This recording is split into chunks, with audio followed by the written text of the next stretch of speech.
Well, thanks, James. We heard it. It took off of the floor. We saw a jackal moving away, and this is the pale chanting goshawk here, a very common bird of prey up here.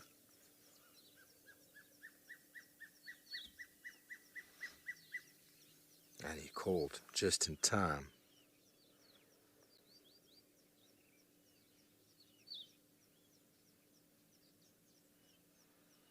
Very opportunistic bird of prey. Find it foraging and scavenging and taking prey from organisms that aren't as fleet-footed as they are.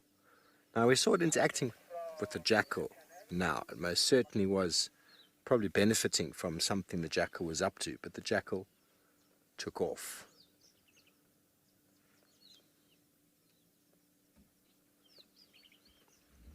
And we had a wonderful encounter with them on one of our first drives here at the end of this road on the junction we just came off of, with two of these birds with a yellow mongoose.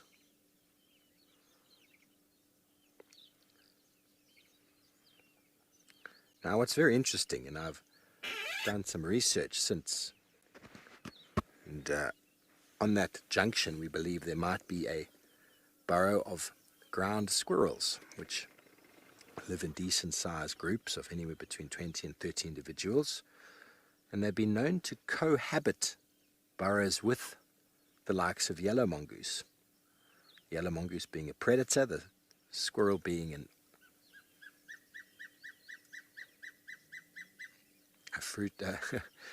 a vegetarian, and they live in harmony. The yellow mongoose potentially will remove sick or ailing old squirrels, but other than that live in harmony. And then what we saw was it came out aggressively chasing the goshawks that were calling and walking on the ground near the squirrel den. So it's quite something to see.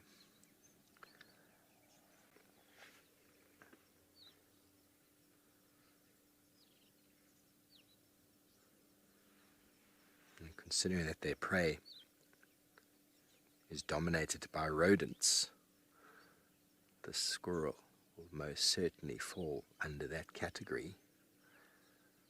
The squirrel is very vigilant. We didn't see any squirrels because they obviously knew these birds were around. And then they sent out the cavalry in the form of their friend, the yellow mongoose, who didn't have the same qualms. And as we know, predators don't like to be provoked. They generally move away.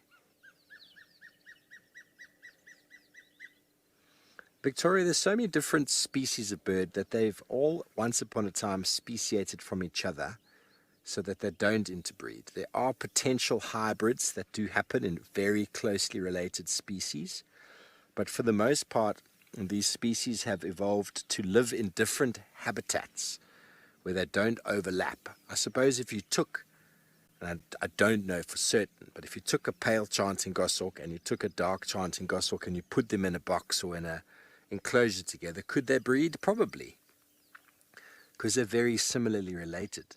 But they live in very different areas. That's why we have the species numbers that we have, because of the different habitats and niche spaces across the country, across all of the landscapes in the world. You have this bird that's on this side of the line, this bird on that side of the line. And once upon a time, they probably were the same species.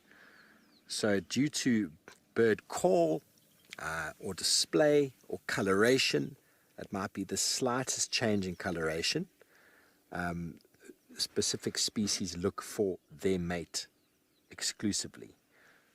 So we don't see, as far as I'm aware, much hybridization. I do know of the hybridization of the mayor's parrot and the brown-headed parrot up in the northern Kruger. There's evidence of that. But they're just very similarly related species. So yes, that can happen.